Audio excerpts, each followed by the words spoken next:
Well, I guess that didn't work out the way I wanted it, everyone. Can you hear me? Good evening, everyone. You're listening to Red Pill 78. I guess that didn't... How about now? I think I had some feedback from my speakers, but I think I got it.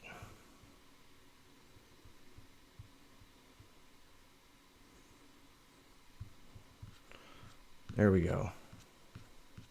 Here I am. Good. 5 by 5. Excellent.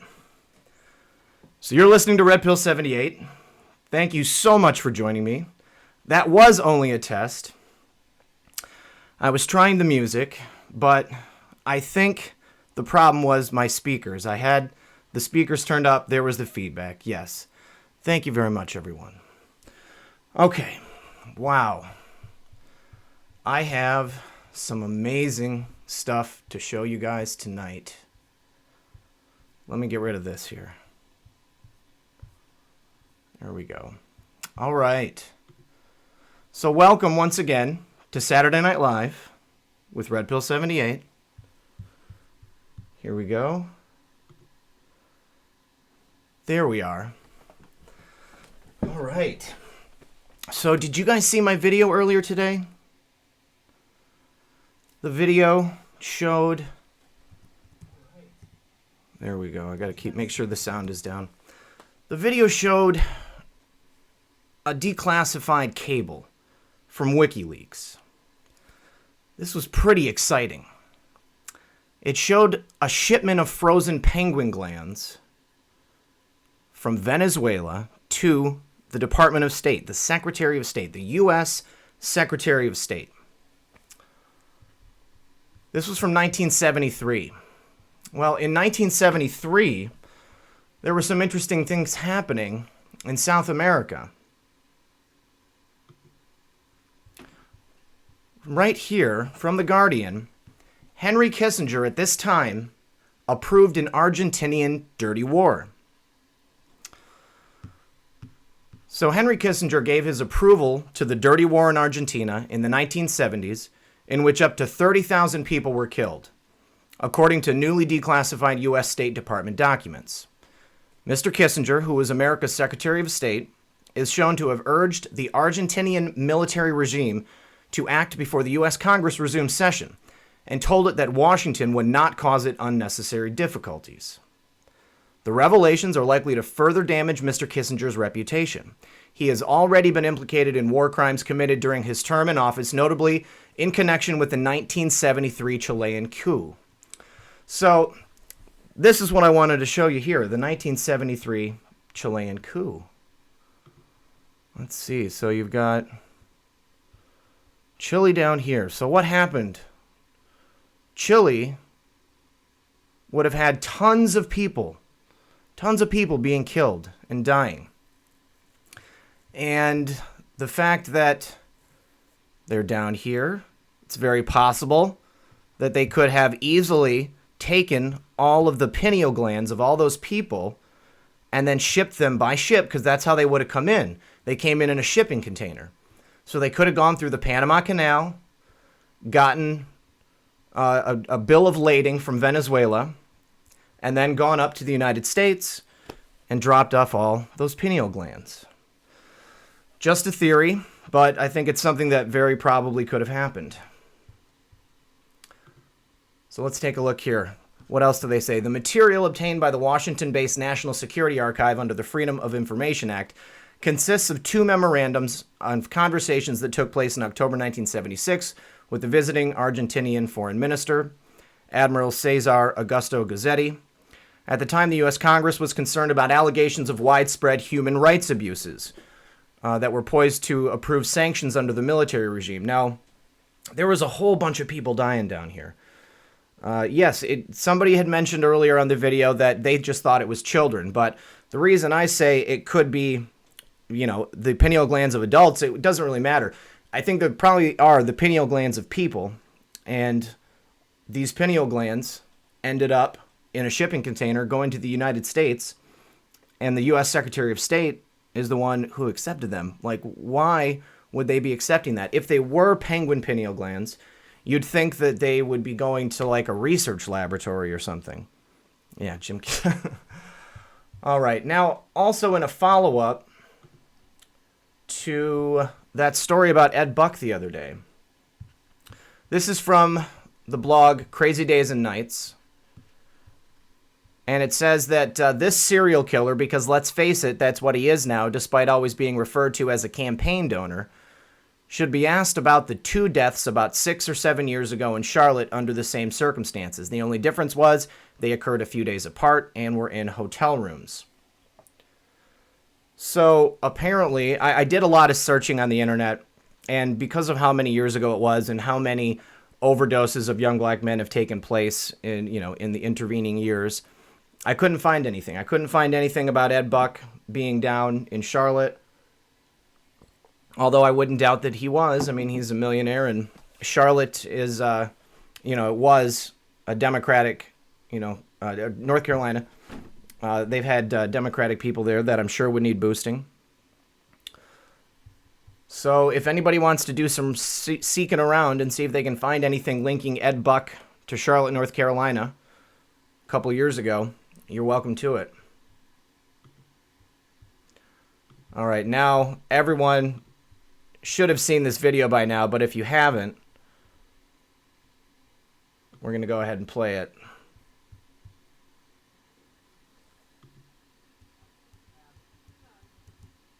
With all of the heated We're going to go ahead and play it. Shoot.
Was there audio there, guys? No audio? Shoot. All right. Still working out the kinks, I guess. But you guys remember... Was there audio there, guys? You remember, he said, I'd like to address an important religious matter, the issue of going to confession, or as Hillary calls it, the 4th of July weekend with FBI Director Comey. When a priest asked about her sins, she said she couldn't remember 39 times. Love it, love it. There's a couple of tweets regarding Justice Ginsburg, because she's probably being kept alive by machines at this point. And here she is. I'm fine, just working from home in an iron lung. All right, this is a tweet that I saw today. I couldn't believe this. This guy says that a former Trump campaign staffer told me today that fully 1/3 of real Donald Trump's followers on Twitter are Russians posing as Americans. Well, the gentleman who I retweeted stated that would be 19 million Russians, more than the entire populations of St. Petersburg, Novosibirsk. I can't even say all these names, but all of these Russian cities put together. Plus, there are only 4.2 million Russian users in all of Twitter as of November 17. Oh, my God. All right. And this has to do with Jim Acosta and his incredible gaffe on the border, his cell phone. Says, I try not to get, this is from Technofog on Twitter, I try not to get autobiographical, but I lived 5 minutes from that RV park in Chimney Park. I'm an expert on the area. Let me tell you why there's no fence. For starters, there's nothing on the Mexican side. Less urban density means less cover, nowhere for smugglers to hide. Also, the Rio Grande is wider and deeper in this section than in other parts, so it's a logistical challenge. Here is the RV park that Jim Acosta was talking about. Right there, I believe, right there, that is the shuffleboard court. All right. Now he says there's also lots of security in this area. The Customs and Border Patrol office is only 10 minutes away. So logically, you would think that everybody who's coming over the border illegally would probably want to do it as far away from CBP as possible.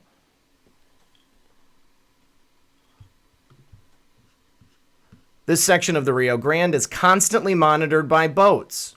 I circled a gas station 6 minutes away. It has terrible food. That's where they fill up the boats. The next door apartments are full of CBP, ICE, Texas DPS agents.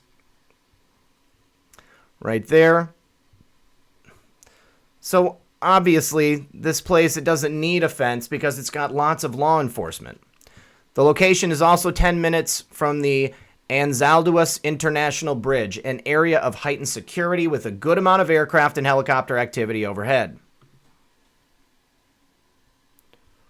Right there. Also, there's a levee just inside the Texas side and an elevated road that goes down to Granejo. Levee ends at the RV park. Road continues. The levee road continues with great visibility. Customs and Border Patrol trucks are there constantly. As a final layer of security, Greg Abbott, Texas, sent lots of DPS troopers to the border. You see many of the south side of Mission Park. They've helped tremendously. Acosta doesn't understand why there's no fence at the RV park. It gets worse for Acosta. He was about 25 yards from a boat ramp, sometimes used by Customs and Border Protection. He was 50 yards away from a vantage point, routinely used by them. There's Jim Acosta right there. Here's the access point where they put the boats in. Here is CBP staking out, waiting to catch people. You can actually see Border Patrol SUVs stationed right next to the RV park in Google Maps. It's a natural observation point at that bend of the Rio Grande. Look at that.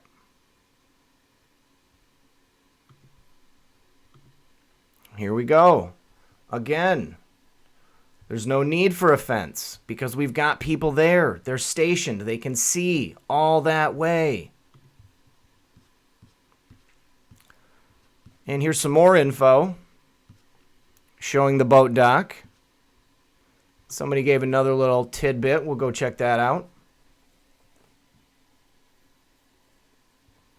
I winter in this park. What Jim Acosta is not telling people is that border agents are stationed inside the park. That is why it looks quiet and peaceful. Jim is actually looking at the agents less than 100 feet away, and their boats are equipped with big guns.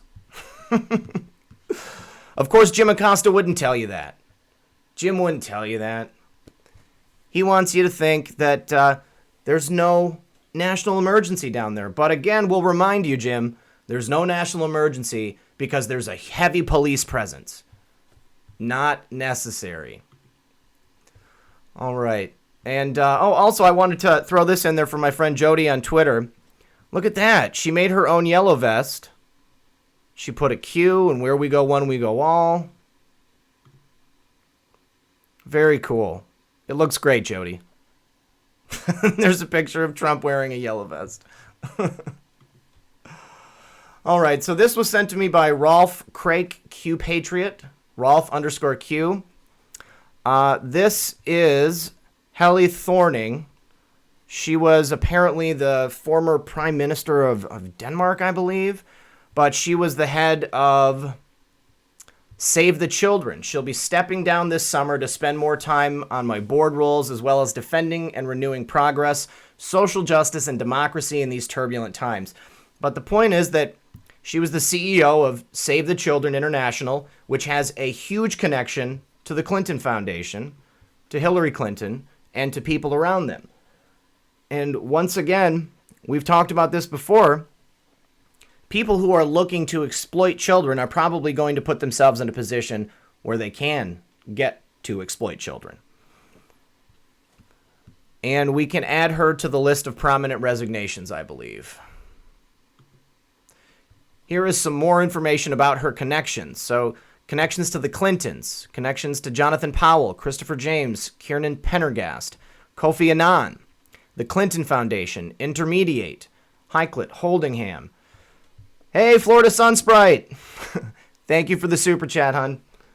Sneaking into the office at work so I can be enlightened tonight. Do you not have internet at home, hon? Pakistan shuts down Save the Children offices in Islamabad. That's pretty interesting. Why would Pakistan need to shut down Save the Children's offices? All right. While I'm pulling this up, if everybody hasn't already, would you please do me a favor and share this on your favorite social media platform? Please do like and subscribe if you're not already. I appreciate everything. Your support, your patronage, just showing up. That's all that I need. Pakistan shuts down Save the Children offices in Islamabad. Authorities padlocked the gate of the charity's compound as officials claimed staff members had been working against Pakistan's interest. Oh. The aid charity, caught up in the CIA operation to capture Osama bin Laden, was ordered out of Pakistan on Thursday after officials accused it of anti-Pakistan activities. The Islamabad headquarters of Save the Children were padlocked by police, while a government notification told the group to wind up its operations and ensure that expatriate staff left within 15 days. The expulsion of one of the world's best-known non-governmental organizations follows years of growing distrust towards foreign charities that security services suspect are often used as covers for intelligence work. Well, they definitely are used as covers for intelligence work. They are certainly being used by rogue elements of the United States government because as an NGO, they can have people coming in and out of the country on a regular basis. They have official covers, okay? There were some intelligence reports suggesting that some of the international NGOs funded by U.S., Israel, and India were involved in working on an anti-Pakistan agenda, Interior Minister Chaudhry Nisar told a press conference on Friday, at which he also launched a tirade against overseas rights activists campaigning against the growing use of the death penalty by the country. Let me clarify. Offices of any international NGO found doing anti-Pakistan activities will be shut down. Save the Children first attracted official wrath after becoming embroiled. The organization has always claimed unwittingly in the CIA's efforts in 2011 to pinpoint the location of former al-Qaeda leader Osama bin Laden to a compound in the town of Abbottabad. In 2012, Islamabad gave foreign staff working for Save the Children just a week to leave the country after the country's top spy agency, the Inter-Services Intelligence Directorate, ISI, linked it to a bogus hepatitis vaccine program conducted in the town by a doctor called Shakil Afridi. Under the cover of injecting householders with hepatitis B vaccine, Afridi had tried to collect DNA samples from bin Laden family members living in the walled compound during the months before the U.S. Special Forces raided the building. To the fury of U.S. politicians, Afridi was arrested shortly after the killings of bin Laden and sentenced to 33 years in jail by a tribunal court for charges unrelated to the CIA or bin Laden. God's guy! There's my buddy. Thank you for the super chat, sir. A leaked version of the official inquiry into the bin Laden affair revealed Afridi told investigators a senior Save the Children official introduced him to female CIA officers with whom he held secretive meetings in warehouses. Afridi said they instructed him to organize a vaccination program in Abbottabad with a particular focus on the part of town where bin Laden's compound was located.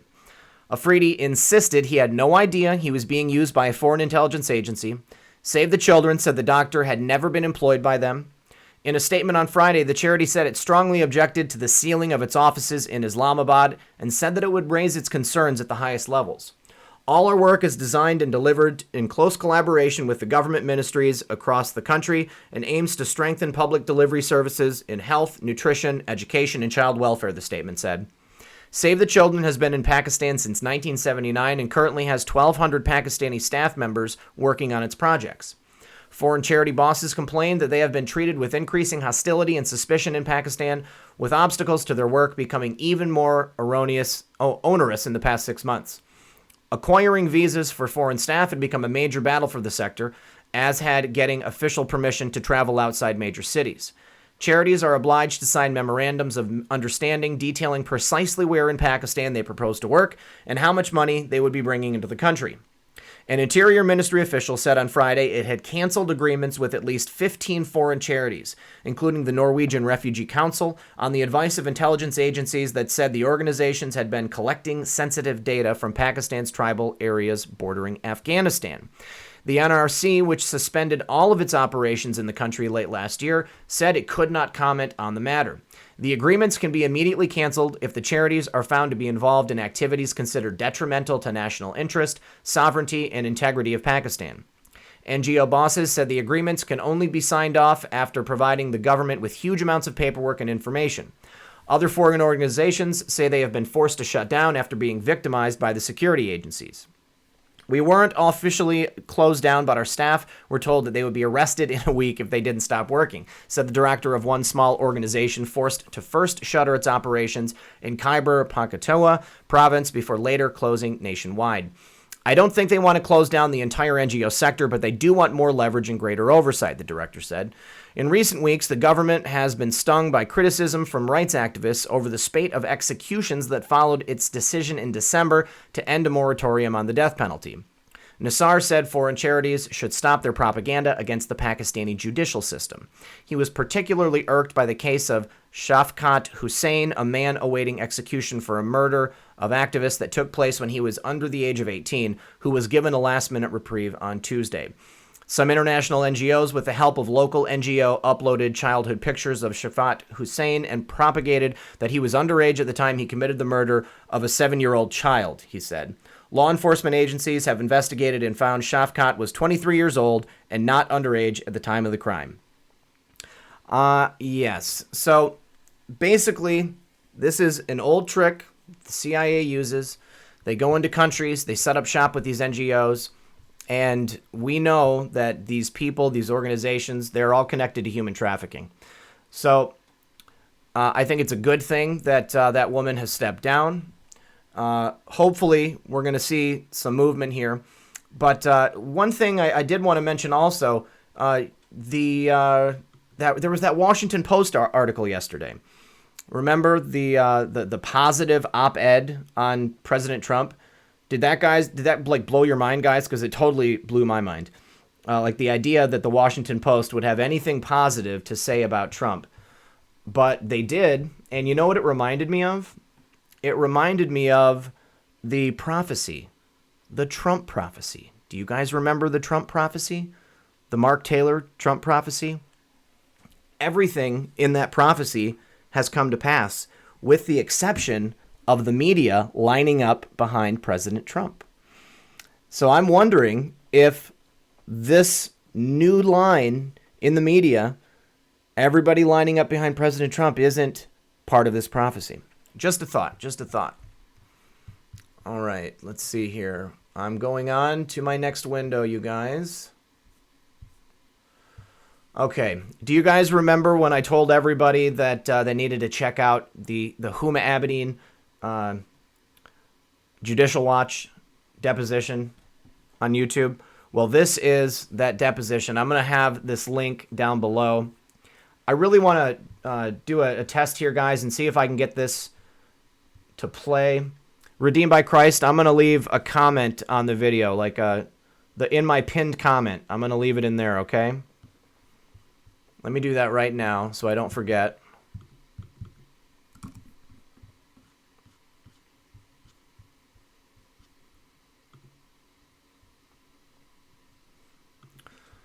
All right.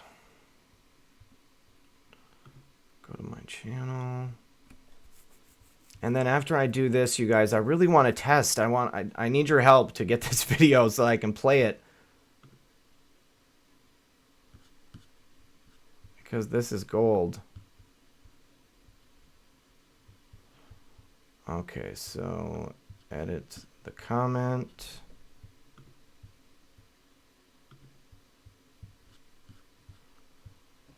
All right, Huma Abedin deposition will be in the comment on the video.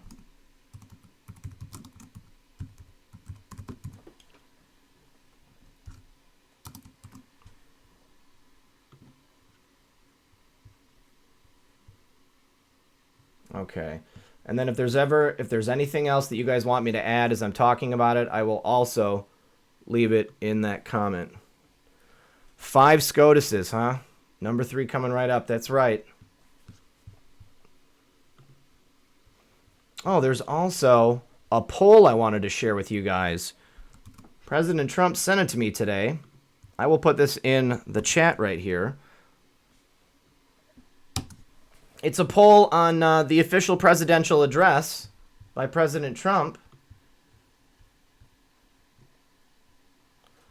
What did you guys think? Was it historic?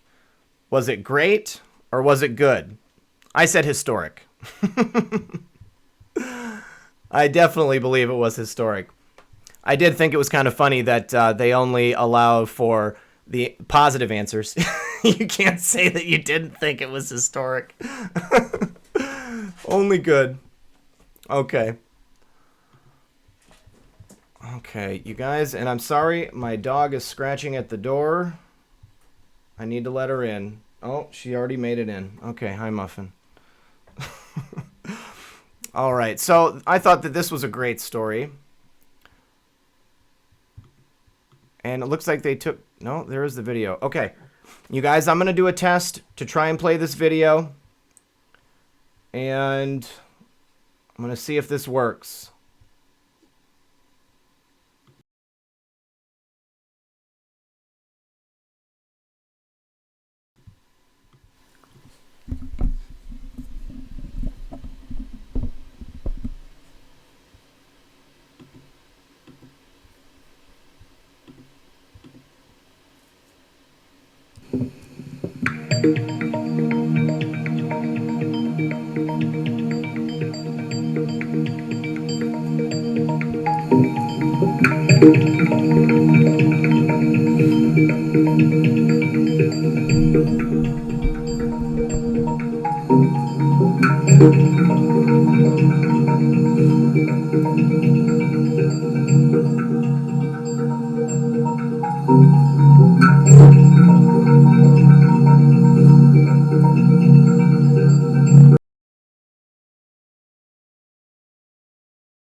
I can already tell it's not working. Dang it, I don't know what's going on with that feedback. I've only got one audio input. I can already tell it's not working. All right, guys. Sorry about that. Thank you for bearing with me, though, as I try to get that figured out. Let's see. All right, moving on. Reopen close tab, undo close tab. So CNN had booked this local San Diego station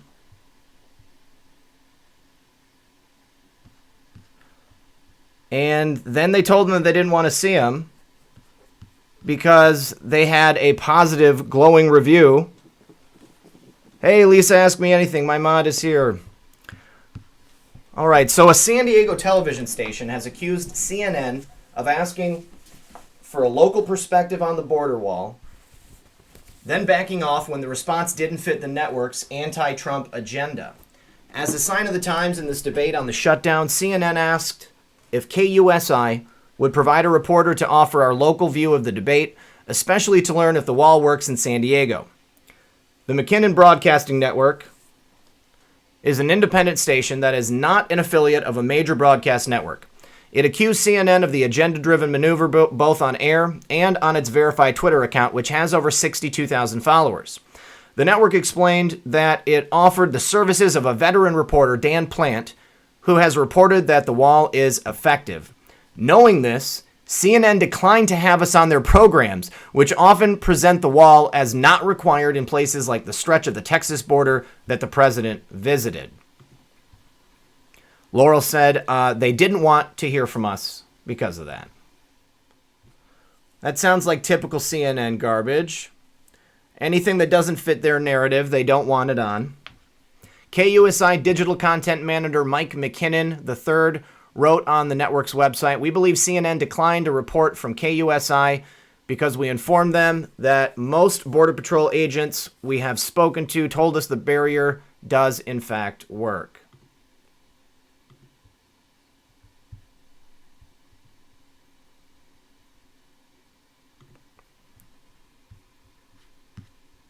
McKinnon added that KUSI has continuously been told by Border Patrol agents that the barrier along the southern border helps prevent illegal entries, drugs, and weapons from entering the United States.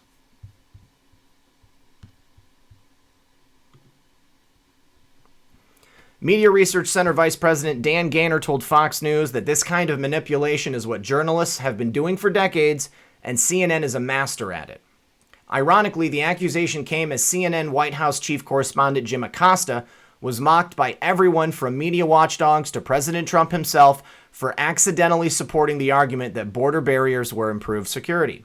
Acosta posted a series of videos from the southern border on Thursday meant to downplay Trump's claims of a border crisis, but he was quickly ridiculed because he claimed there was no sign of the national emergency that the president has been talking about, and it was tranquil near him while standing at a section of the border that has a wall. White House Press Secretary Sarah Sanders even retweeted Acosta's video with the proud response, "When I went with President Donald Trump to the border today, I never imagined Acosta would be there doing our job for us and so clearly explaining why walls work." Thanks, Jim. CNN has developed a reputation of being anti-Trump, as its programming is loaded with outspoken liberals and conservatives who openly disagree with the president. CNN Worldwide President Jeff Zucker has a long history with Trump and once helped increase his star power by greenlighting The Apprentice when he was an executive at NBC. Since then, Zucker and Trump have been in an ongoing feud that has resulted in the president calling CNN fake news on a regular basis. If I have to choose who is telling the truth, KUSI or CNN, that's easy. I've never seen KUSI lie. I've seen CNN do it tons of times, Gaynor said. They hype the issues they want and suppress those they oppose. Look at the border. They sent Jim Acosta to Texas to try and undermine the case for the wall, but they don't blanket their network with visits to the families of victims of illegal immigrant crime. If the media did that, Americans would swarm Washington demanding a wall. Okay, I'm going to try this one more time for a video, you guys, because I think I found the problem. I think I had my live stream opened up in another window, a hidden window on my other desktop. All right, so let's just give this a shot.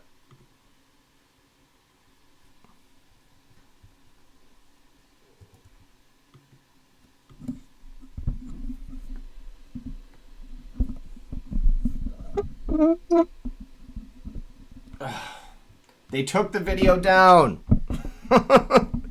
Jim Acosta does not want that video to be seen. DePaul University professor and media critic Jeffrey McCall told Fox News that there could be several explanations for what CNN is being accused of. It is possible that the contact with KUSI went from a lower-level CNN associate producer or somebody who was just doing background and didn't have any real authority for agenda setting, McCall said.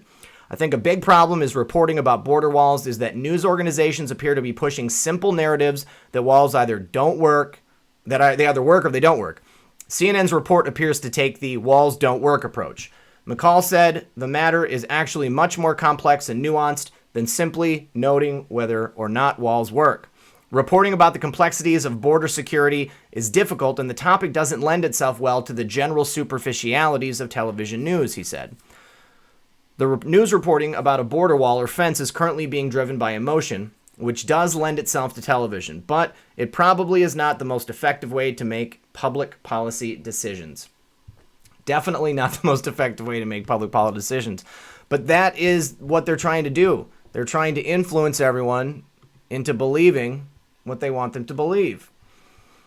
All right, so this right here is President Trump's Retort to Jim Acosta from the Daily Caller. Trump thanks Acosta for sales pitch on border wall. Good job yesterday. President Donald Trump thanked CNN's Jim Acosta on Friday afternoon for his sales pitch on the border wall. After hosting a roundtable discussion on border security, Trump took several questions with regard to the ongoing partial government shutdown, poised to be the longest in history by the end of the day on Friday. The president stated that he would prefer to see the situation at the U.S.-Mexico border addressed by Congress, but reiterated his warning that if Congress were unable to come to an agreement, he would declare a national emergency. All right. We are going to try this one more time, guys. I want to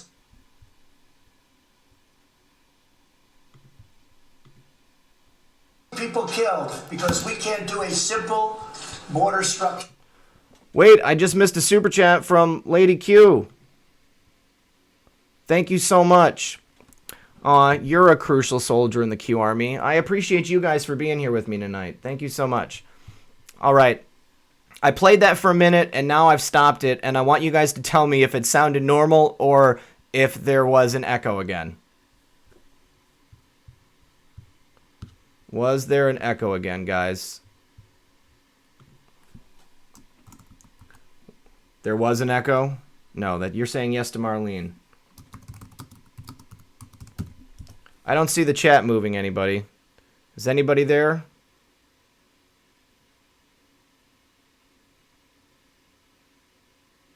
Good evening. Good evening. Can anybody answer me? I don't see any movement in the chat. Don't know what's going on. All right, well, I'm going to play this, and hopefully it works. And I appreciate their incredible support. We have, yesterday, I was watching this morning and reading this morning that so many people are saying the president is doing what's right, and even though it's affecting us short-term, temporarily, as you know, a bill was just passed, which I will sign in Congress, making sure that everybody's going to be paid immediately upon when this is over. But I just really appreciate the fact that they have handled it so incredibly well. And many of them agree with what we're doing. We have no choice. Steve, go ahead. Well, 24 hours ago, you were saying you were probably going to declare a national emergency. No, I said I could do it, but well, I'll tell you what. It's the easy way out. But Congress should do this. This is too simple. It's too basic. And Congress should do this. If they can't do it, if at some point they just can't do it, this is a 15-minute meeting. If they can't do it, I will declare a national emergency. I have the absolute right to do it. It says as clear as you can. Now, what will happen? I'll be sued. It'll be brought to the Ninth Circuit. And maybe even though the wording is unambiguous, just like with the travel ban, it'll be appealed to the Ninth Circuit, and we'll probably lose there too, and then hopefully we'll win in the Supreme Court. But that's what happens. You can take the most perfectly worded document, as we have in this case, and they'll always bring it to the Ninth Circuit. And then you never know what's going to come out of the Ninth Circuit, and you never know what's going to come out on appeal. But fortunately, we have a Supreme Court that's treated us very fairly. So I'd rather not do it because this is something that Congress should easily do. This is something that the Democrats should do. And I don't want to give an easy way out of something as simple as this. Not only simple, it's easy, and it's going to secure our country. You know, we have a country that is under siege. You could actually, you know, a lot of people don't like the word invasion. We have a country that's being invaded by criminals and by drugs, and we're going to stop it. So I want the Democrats to come back to Washington and vote. Thank you very much. Thank you, everybody. Thank you. Thank you. Thank you very much, everybody. You don't have anything to say about these accusations that you're overhyping. Thank you very much. Thank you. Good job yesterday. I appreciate your sales team. I appreciate your sales. I didn't see the invasion at the border. Oh, you didn't? That's because we had a wall. Actually, there are portions that didn't have a wall. Some people have done. Come on. All right, their reporters are still asking questions. The press. Nice job, Jim Acosta. I love it when he was like, "Did you see what he did?" We have a country that is under siege, Trump explained. Reporters continued to shout questions over each other as Trump sat back, clearly finished with the discussion. But then he turned to CNN's chief White House correspondent, Jim Acosta, and said, "Good job yesterday. I appreciate your sales pitch. I appreciate your sales pitch." On Thursday, while traveling with the president as he visited the border in McAllen, Texas, Acosta shared this now infamous video. Let's see, did he actually delete it from his Twitter? No! And here are some of the steel slats that the president's been talking about right here. As you can see, yes, you can see through these slats to the other side of the U.S.-Mexico border. But as we're walking along here, we're not seeing any kind of imminent danger. There are no migrants trying to rush toward this fence here in the McAllen, Texas area. As a matter of fact, there are some other businesses behind me along this highway. There's a gas station, Burger King, and so on. But no sign of the national emergency that the president has been talking about. As a matter of fact, it's pretty tranquil down here. Hey guys, I would appreciate it if we could keep the chat civil. I just saw somebody saying that people are saying stuff. I don't have a problem with anybody, and I want everybody to be able to come in here and watch my stuff. So if we could just not attack people for things that don't make any sense, I'd really appreciate it. I don't want to say anything specific because I don't want to give it power. All right, so many responded to Acosta's video by saying that it was safe and tranquil there because there was already a wall. Just hours after his video was posted, Acosta's own network reported a grisly scene less than 100 miles away, several burned out videos and some 20 charred bodies that were allegedly the result of a fight between rival gangs. But not where Jim Acosta was, because they have all kinds of security, which we have established. All right. Former law enforcement official from the Gateway Pundit, Benghazi cover-up was to protect the Clinton Foundation. General Flynn was attacked because he knew too much. We know this. We know this. A former law enforcement officer named Roscoe B. Davis unveiled a number of tweets over the weekend tying the attack to Benghazi to the Clinton Foundation. Now, I actually made a video about this already, but I wanted to just show everyone. Roscoe has a lot to say. If anybody wants to go and see Roscoe B. Davis on Twitter, go check him out, because he kind of breaks it down. He talks all about the weapons being brought in, the fact that Stevens had to be killed to cover it up.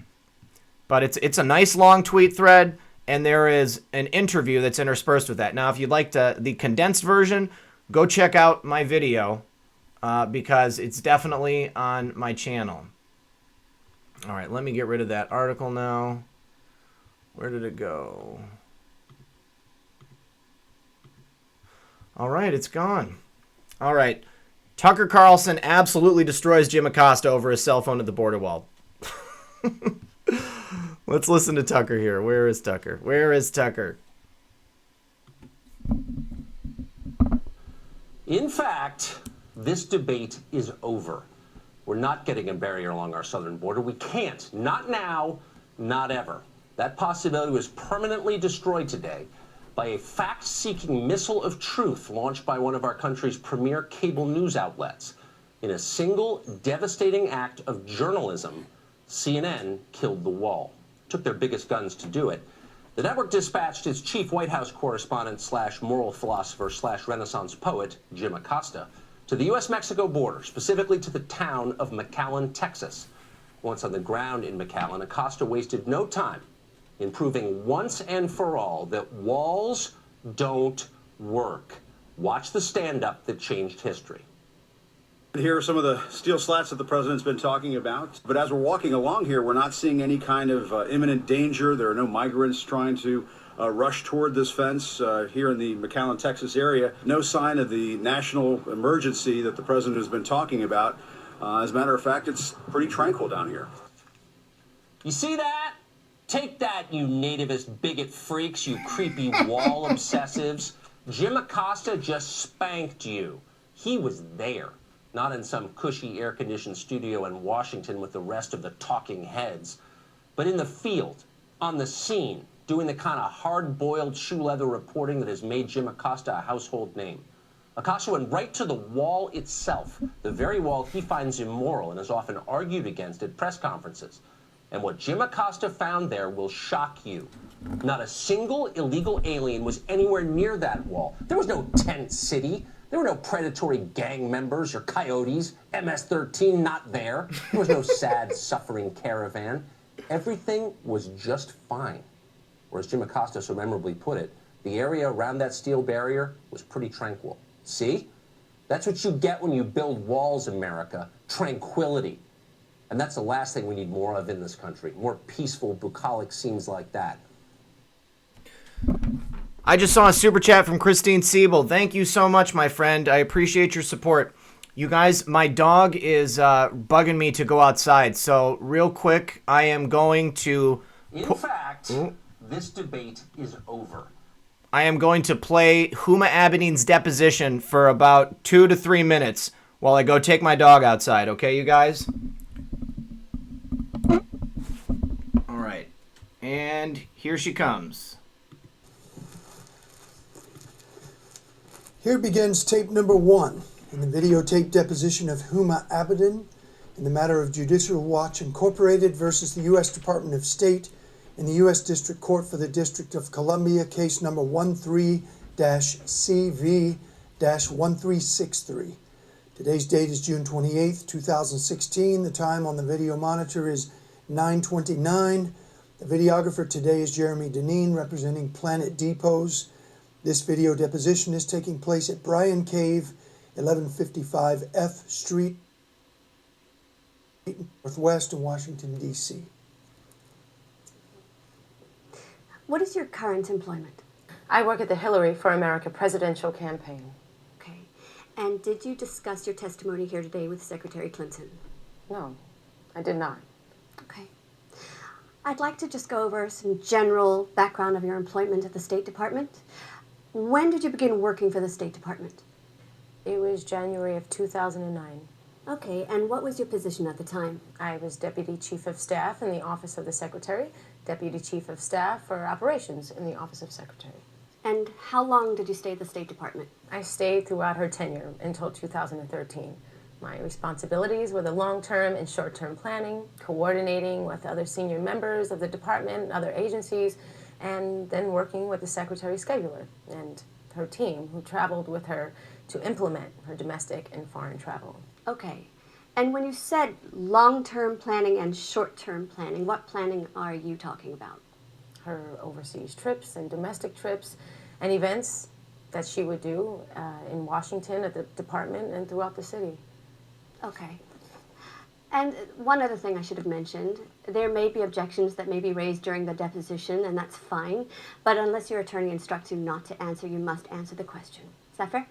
Of course. Okay. That's my first time, so... That's okay. I understand. When was the Clinton server set up? I don't know exactly. Do you have... I'm not looking for a specific date, just a time frame of when the server was set up.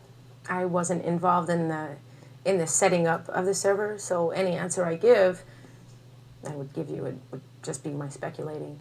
Okay. When did you first become aware of the Clinton server? I don't know that I experienced the notion of the server for my purposes.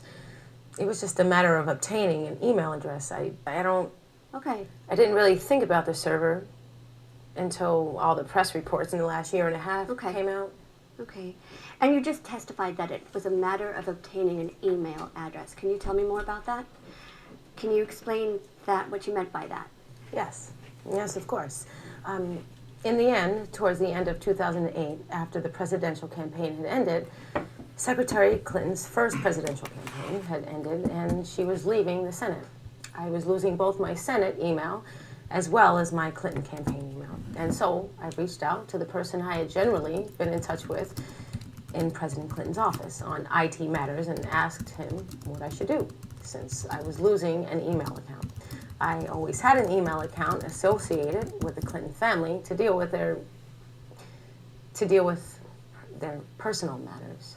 Okay, and who did you speak with? Who is the IT person that you spoke to? My memory is that it was Justin Cooper, who worked in President Clinton's office.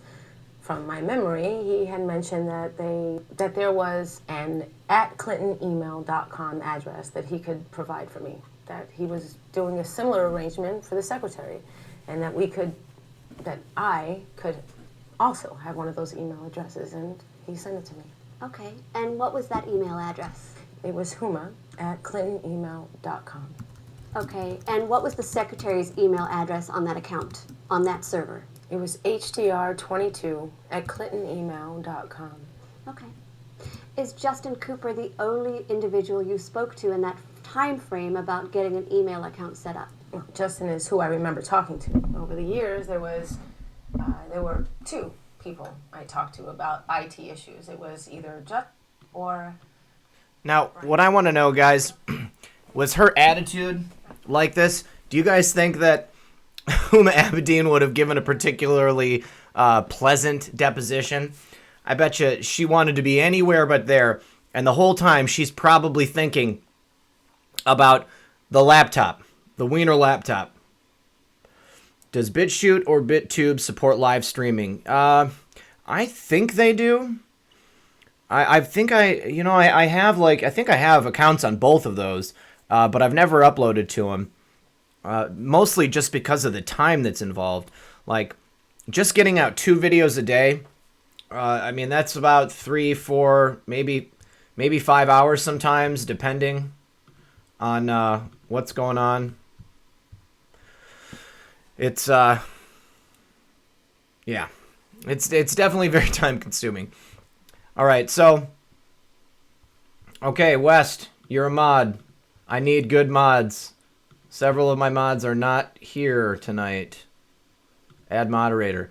West, I now task you with getting the word out about this live stream because YouTube, once again, did not send out a notification. Now, the 2 times they did send out notifications, I had like 2,600 people in here watching. And, so I know that they're not sending out notifications. Did anybody here get a notification? I'd like to see this in the chat, if anyone got a notification. Now, here's also what I'm going to do. Going to be bringing this onto here. Let's see if this works. Hey, Crystalline! Thank you so much. I do appreciate your support. Thank you for the super chat. Okay. Oh, sweet. It's staying on top. It's working. It's working. All right, you guys. It's time for me to take a vape break. Hold on. No notification. You go. I would say, looks like you saw it and recommended. Dos Santos 760, are you a subscriber? Or did you just show up because it was recommended to you? I'm interested to know that.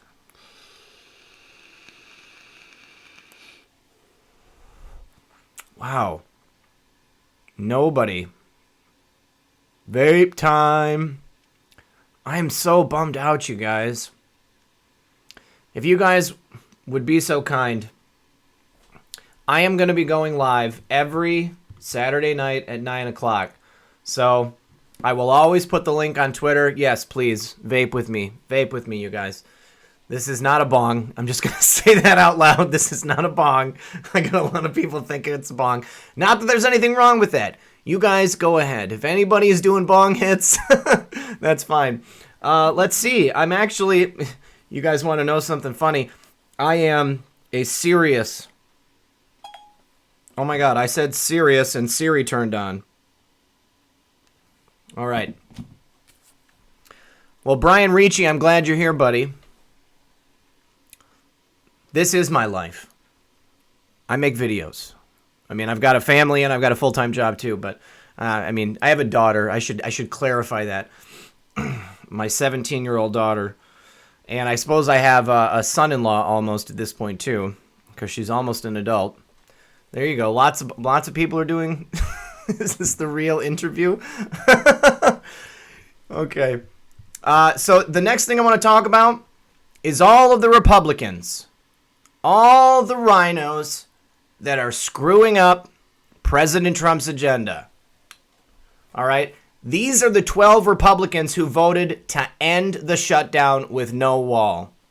Oh, the vape flavor I'm smoking, it's called Nubilis. Cirrus Sorbet. It's kind of like lemon blueberry. It's really good. And then I've also got some Mucho Guava. And then I've also got some grape stratus fruit. I like grapefruit. I'm also drinking ruby red grapefruit juice too. Gary Champ, I appreciate that, buddy. All right. Here are the 12 Republicans who voted to end the shutdown with no wall. The House of Representatives voted in favor of legislation. What sex am I? What are you talking about, Rob? Can you not tell from my voice? But this legislation is not going to be signed by President Donald Trump. Mitch McConnell has made it clear that he will not introduce bills in the Senate that do not have a chance of becoming law through a presidential signature. Nevertheless, 12 House Republicans voted to betray the president and, in effect, the American people who want to vote a border wall. Here are the traitors. We got Peter King of New York. Don't vote for Peter King. We got Adam Kinzinger of Illinois. If you live in Ohio, don't vote for Adam Kinzinger. We've got John Katko of New York.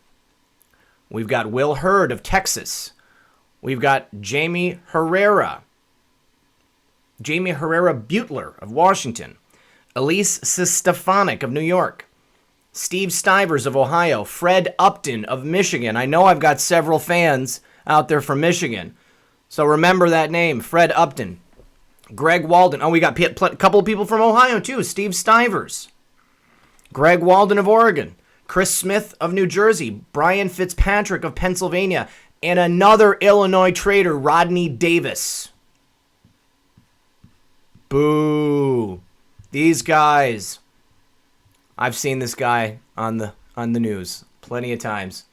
All right, so not only that, but look at this. These are the 7 Republicans who voted against back pay for furloughed workers. You got to be kidding me. Our federal employees, they are the ones who will not be paid, but the Congress will be paid? They couldn't vote to pay our federal workers? BS.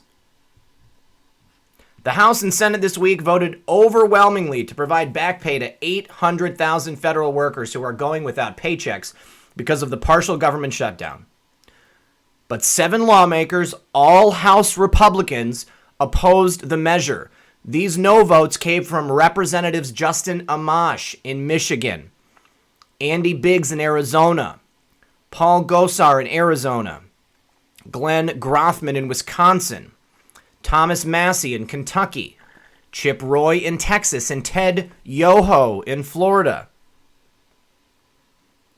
President Trump on Thursday indicated he would sign the bill, leading to its passage by unanimous consent in the Senate later that day. On Friday, the House cleared the measure in a 411-7 vote. Can you believe this? Can you believe this? God's guy. Thanks for the live chat on the monitor. Now I could lose my glasses, and I look so much better without them.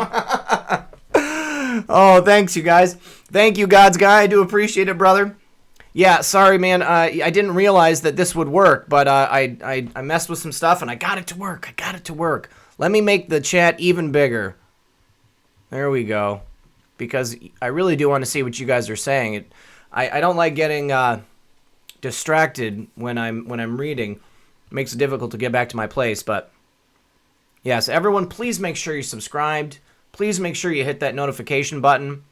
Not that it's necessarily going to matter, but it exponentially increases the chances that you will get a notification. YouTube has a pathological aversion to what I do. Thanks again, God's guy. You're my brother. So I can't believe that it was all Republicans. All Republicans. In 2013, the House approved back pay for government workers in that year's shutdown in a 407-0 vote. The same measure received unanimous support in the Senate. Most of the House Republicans who voted against Friday's measure. Red Pill 78? No, I'm not saying you can only be here if you give me money. Not at all, buddy. I am glad that everybody's here. Most of the House Republicans who voted Friday against the measure are members of the conservative House Freedom Caucus, a group that frequently dissents on legislation that provides federal spending. Roy issued a statement on Friday explaining his vote. There is zero question that we should pay federal workers. I do not, however, support putting federal spending on autopilot indefinitely or authorizing future pay irrespective of the circumstances, he said. I would gladly have voted to pay federal employees by the end of the current lapse, but we should do so methodically and always ensure we are managing the budget wisely. All right, so if the federal workers have to go without pay, then I believe that Congress should have to go without pay too. Why does Congress get money no matter what? Talk about spending, non-methodically and irrespective of circumstances. It's ridiculous. Government workers who are either furloughed or working without pay during the shutdown that it's now in its 21st day missed their first paycheck on Friday, creating both financial hardship and uncertainty for employees. Many workers had their previous checks docked for 1 day of pay, December 22nd, the first day of the shutdown, which coincided with the last day of a common federal pay period. The legislation passed by Congress this week would also guarantee back pay in the future in the event of a future government shutdown. Biggs said in a phone interview with The Hill on Friday that his main opposition to the legislation was the permanency of the back pay regarding other potential shutdowns. I would have voted for it because they made it permanent so that we would not be, as a legislative body, considering that after every shutdown, you're actually moving to this thing where it becomes untenable. I'm just going to stop right there. It's not just the pay for these federal workers that's untenable. It's the it's the nonstop debt that's the problem, you guys. We cannot, as a country, continue to survive if we are constantly borrowing from the Federal Reserve, from a non-government entity, printing money out of thin air, and guaranteeing us a debt rate on everything. So every dollar, I'm sure everybody here must know this by now, but every dollar that we spend, that we receive from the Federal Reserve, already has, X amount of interest on it. So for every $1, say we get 90 cents. But we have to actually pay back that full $1 plus the interest. How are we going to be able to do that? We will never be able to do that. We are in a perpetual debt system. Perpetual debt system.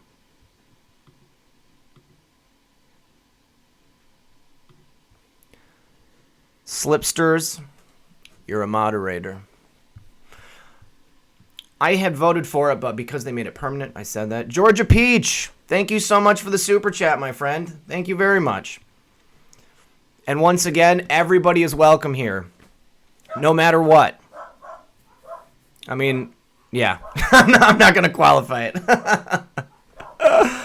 Okay. Oh, my dogs are barking, you guys. I think somebody's here. I think it's my daughter getting home from work. Let's say this thing went on for another 3, 4, 5 months. You would have people that didn't work at all being paid money from the federal government, he said. About 420 federal employees deemed essential are working without pay during the shutdown, while about 380,000 have been furloughed.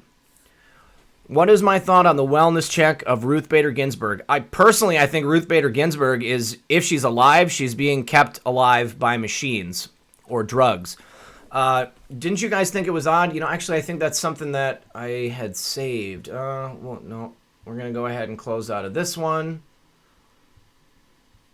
I had articles up.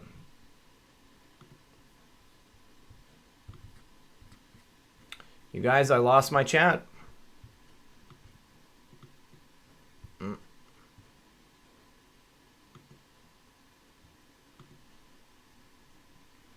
Bear with me, guys. I'm getting the chat working again.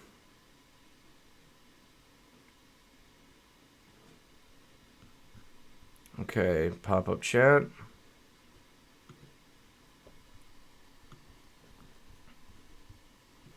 And we're just going to make the window a little smaller.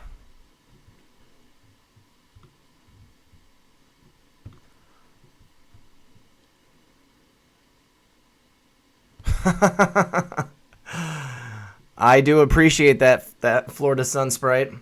Let's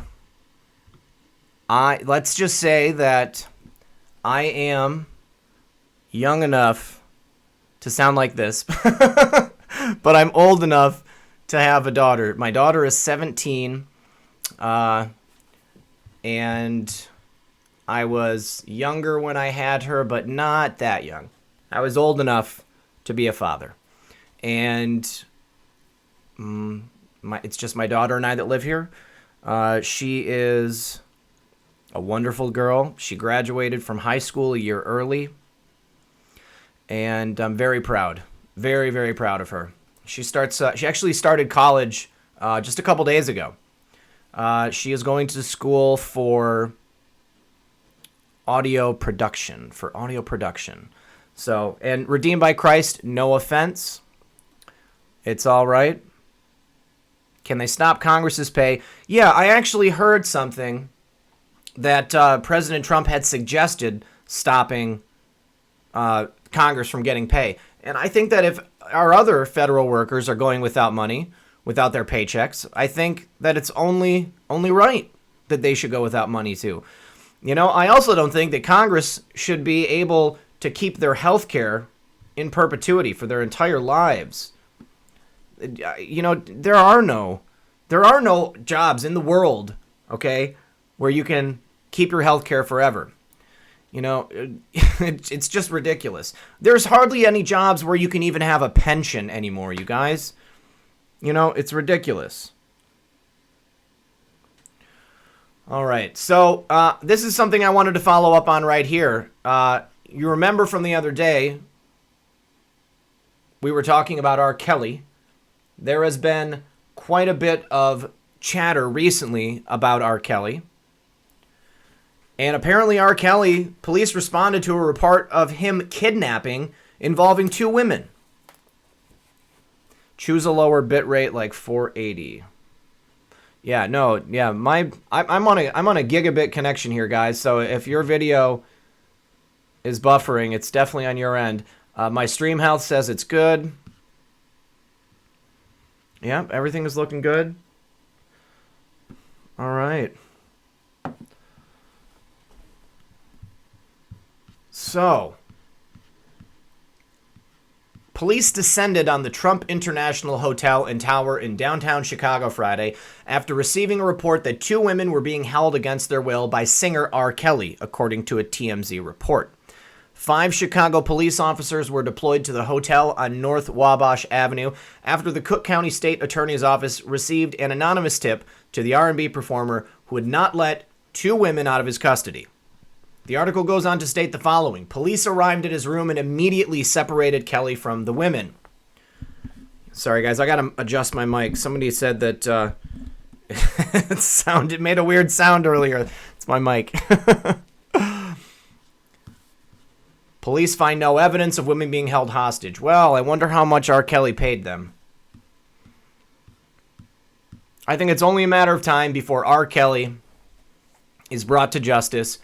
His lawyer just went on some television talk show the other day and admitted that R. Kelly and Aaliyah married when she was 15 years old.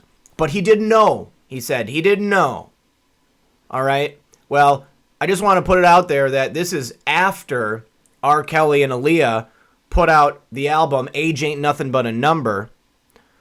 All right. When she was 14. All right. So they wrote this. He wrote it for her. Yes, I did say Trump Hotel, but it's a hotel. That's what they said. Trump Hotel, Trump Tower in Chicago. Trump International Hotel and Tower in downtown Chicago. R. Kelly can't live like this forever. He's got to be taken down. You also know that R. Kelly is part of the same management company that Oprah Winfrey is from. I'm going to vape now, guys.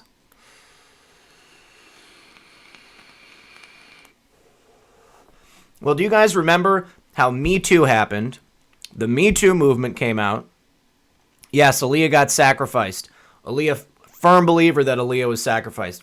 The Me Too movement happens, and then almost immediately, CAA, the representatives of lots of, CCA, CAA, whoever it is, they have an Illuminati building. We'll go ahead and take a look at that real quick. CAA headquarters. CAA headquarters. Look, wait until you see this, guys. This is just blatant. Images. All right, take a look. This is how it looks from the outside. These are two triangular shaped buildings. All right. Now, we need to look at it on Google Maps. I need to get the address. CAA headquarters. What is the address? From the top, it's basically an Illuminati pyramid eye. CAA headquarters.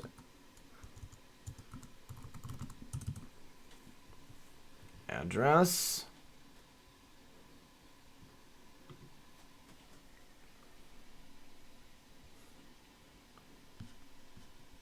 Okay, where is it? Where is it here? Let's look at satellite.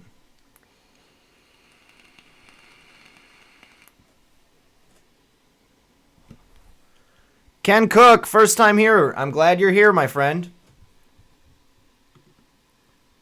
Okay, go to Street View. Where is Creative Artists Agencies?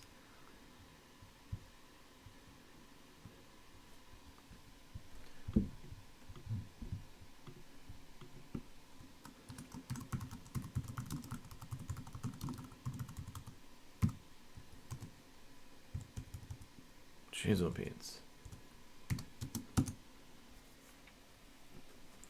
Here we are, and here we are. There it is. Spin it a little bit.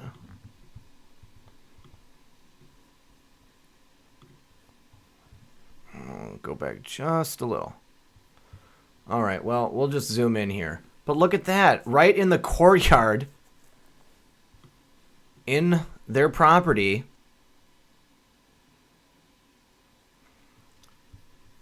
Look at that. There's an Illuminati pyramid with the eye. Blatant. Blatant. All right, so Creative Artists Agency are the people who made up Time's Up. They use Time's Up as a distraction from Me Too. Okay, and the people that they called Time's Up on were their own clients. All right, they used it to get ahead of the Me Too movement. So who else was Time's Up? James Franco. Time's Up, James Franco, remember that? Well, R. Kelly too. They had to get R. Kelly out of there, all right? Because it was so obvious. R. Kelly is not shy about his proclivities, shall you say.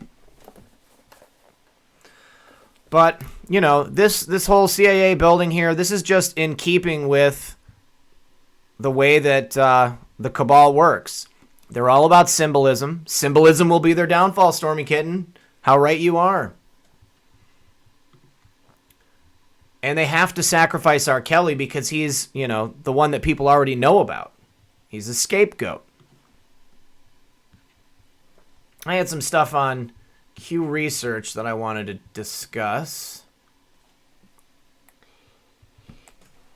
I talked about this in my video earlier, but this is the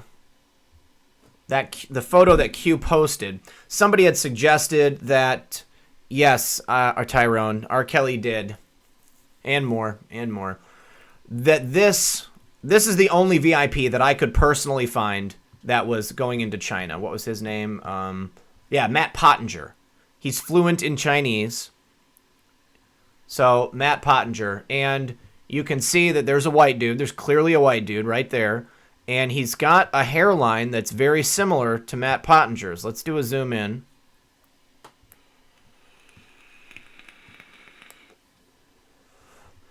The only Caucasian man in this Chinese airport. And here is Matt Pottinger. I think that's him. I do think that's him. Somebody else had said maybe this is Nancy Pelosi over here. Maybe it is. Some say Feinstein. Yep, Feinstein, we know. Feinstein has major ties to China. Now, I think that the color of his hair right here could be from the overexposure on the picture. Yeah, Whizzle Lady, I think it totally might have been Dianne Feinstein too. I can see that looking like Dianne Feinstein right there. But, I mean, there's actual news about Matt Pottinger being in China, and he is fluent in Chinese. He's an advisor to the U.S. Leading the delegation at the Belt and Road Forum in Beijing, China has said American firms are prepared to take part in the initiative. There is Matt Pottinger right here. Captain Matt Pottinger. You know what else is important? He was a Marine. Captain Matt Pottinger was a Marine, and we know that the Marines answer to the president. Unit, corps, God, country. Do we have any Marines in the audience tonight?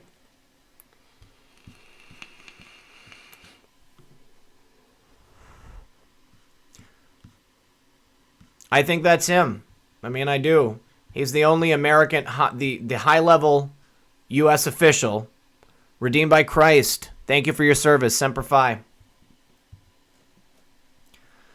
And your hubby is one too. Cool. That's awesome. Did you guys meet in the Marines or did you meet after the Marines?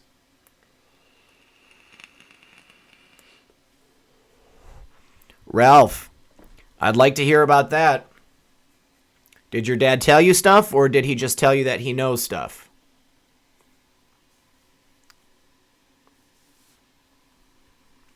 We got 435 people watching. If you have not shared yet, please share. We're only going to be on for a few more minutes. Let's take a look. Whoa, sorry guys. This is 8chan. I have no control over that. My bad. Meant to be going to look at a notable, but they must have posted a bunch of posts. Here we go. Let me refresh. Okay. Wow, there's lots of notables that have been posted since I was on here earlier today getting ready. Did you guys see my video that showed that DeSantis, like as soon as he decided that he was going to fire Israel, they had to land his father? Excuse me, they had to land his airplane. I looked at someone saying father in the chat. Former HUD Secretary Julian Castro is going to be throwing his hat into the ring.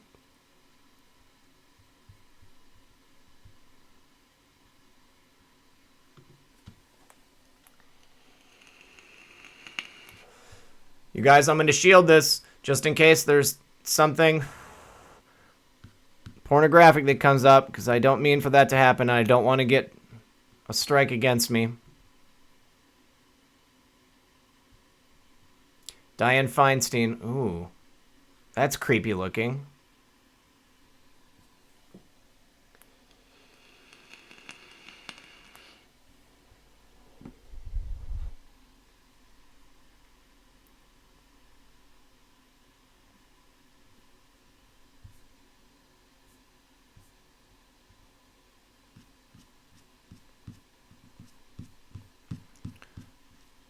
Let me get rid of this chat box. Buffering. Oh, you guys, I am buffering. I'm going to close down the chat and open it back up.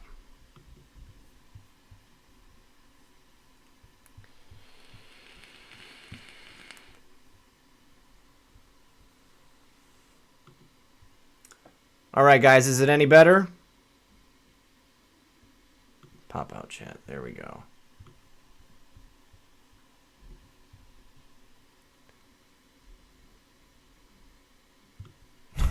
Dianne Feinstein. Here we go. 2 days ahead of schedule. POTUS tweets deltas at 11:11. Tweet says this is it. 11:11 was 2 days ago on the Q clock. POTUS sends 2 more tweets that have a delta of 1, 10, and 19. 1, 10, 19 is also 2 days ago on the Q clock. Drop number 2644 says 2 days ahead of schedule. 11219 is 2 days ahead of 11019. Well, I don't know that anything notable happened today, but let's take a look. This is the explainer. 110, 11. Number on your president. This is it. 45 equals D5. This ties into this notable. Let's open up. Oh, it is just a different type of explainer for it.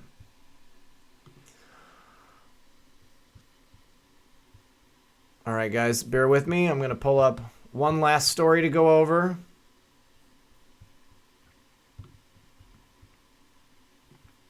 Okay, we talked about the 7 Republicans. All right, so we've got a story about Duarte.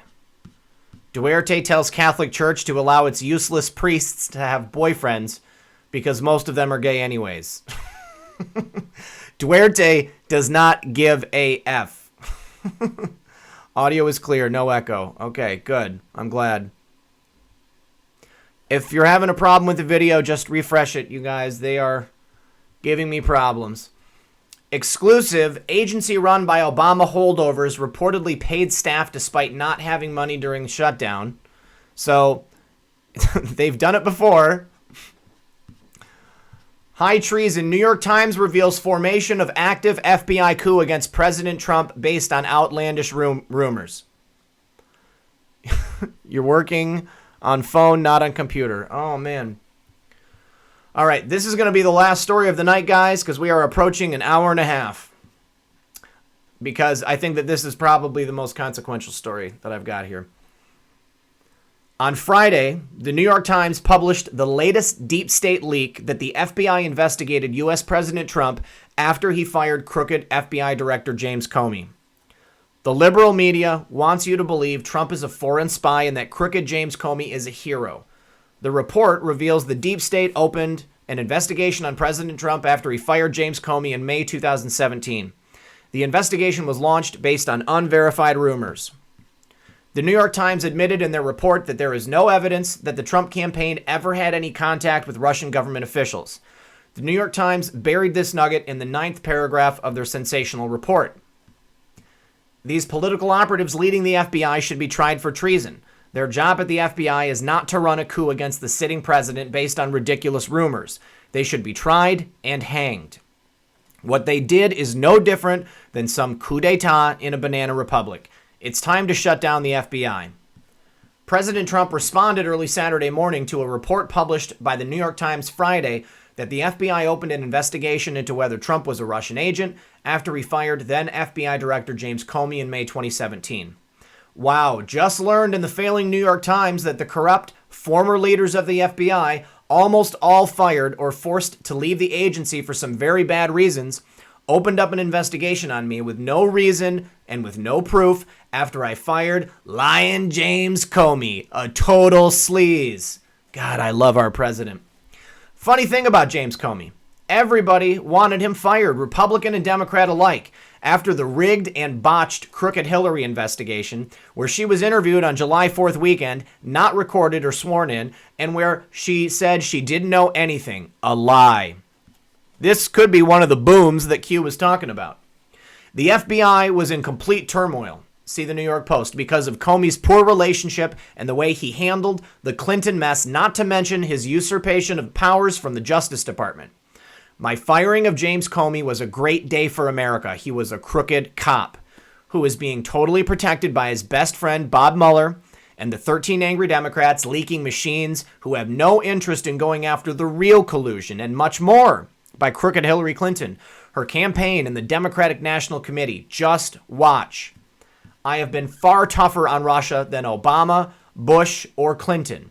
Maybe tougher than any other president. At the same time, as I have often said, getting along with Russia is a good thing, not a bad thing. I fully expect that someday we will have good relations with Russia again. Completely agree.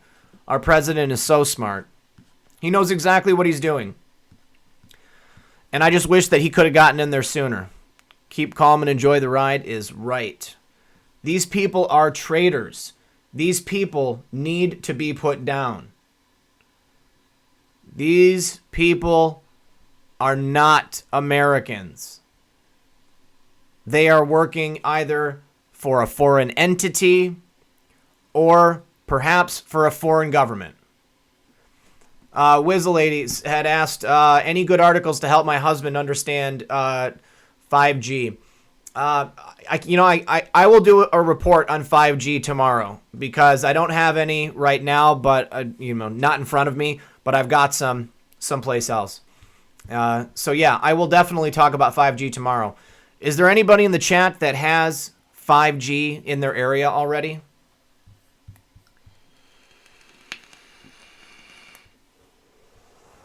Anybody have 5G? All right, you guys. I'm going to ask for everyone to please allow me to play a commercial because I want to do a trial here and see if YouTube allows me to do it. All right? They have this play ad button, and I just kind of want to know what's going to happen because I'm not certain that it's even going to do anything. So I'm going to play this. If you guys would just watch the commercial, that will support me. Hopefully, we'll see if YouTube allows me to do it. Here we go. 3, 2, 1.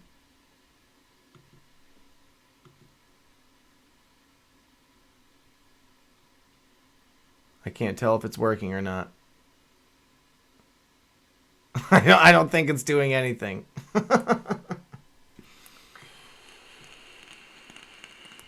All right.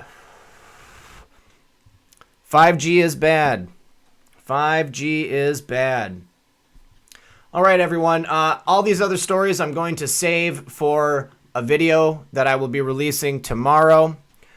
We're going to be talking about how the U.S. government is granting over 5,000 requests to bring in child brides from foreign nationals. Sick, sick, sick. We're also going to talk about how this you know what? Actually, I do want to talk about this tonight. Ruth Bader Ginsburg.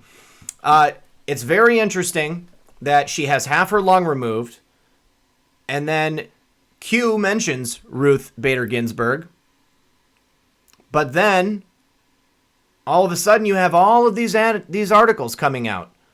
These articles from the mainstream media. Ruth Bader Ginsburg is completely healed. It's a miracle. It's a miracle. My father died from lung cancer, okay? So I know that even if you go in and have all the cancer removed from your lung, which is highly unlikely, all right, even they would have to take her entire lung out, or at least, a large portion of it. First of all, they're not going to be able to give you a clean bill of health. They are not going to be able to say with certainty, that she's clear of cancer. Clean bill of health. So yes, I do believe that at the very best, Ruth Bader Ginsburg is alive, and she is being kept alive by machines. She's probably in a coma, but I think it's very likely, Jay Black, that she's dead and they're buying time. Isn't it funny that senators and congressmen can't vote in absentia? If they're not in the Capitol, they can't cast a vote. But Ruth Bader Ginsburg, a justice of the Supreme Court, yes, saw your tweet. A justice of the Supreme Court can vote from her hospital bed. I think she's probably dead.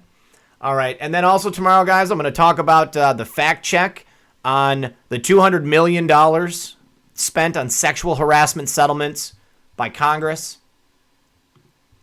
And then I have a couple more surprise stories that we'll talk about tomorrow when you guys join me.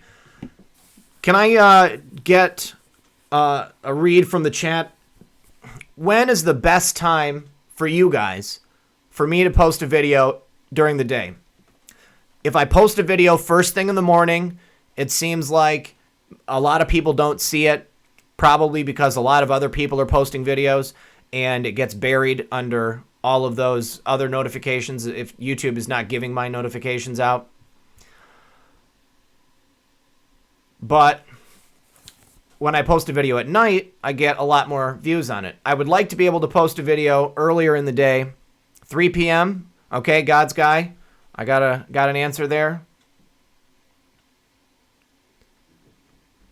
So far, 3 p.m. is it. I think 3 p.m. is a good time. Anytime is good with me. All right. A lot of people are at work or in school. You're right. You're right. A lot of people are. But I do have a lot of people that, are living in other countries too. No notification again. Chris Edwards, buddy. Oh, man. No, a lot of people didn't get notifications. Okay, a lot of people are saying 3 p.m. 5 on weekends, anytime on weekdays. Weekdays and weekends. Okay. All right, you guys. Well, I want to thank everyone for joining me once again. I am Red Pill 78, the corruption detector. And this has been Saturday Night Live. Thank you so much for joining me. I hope everyone has a beautiful night. Good luck, and God bless.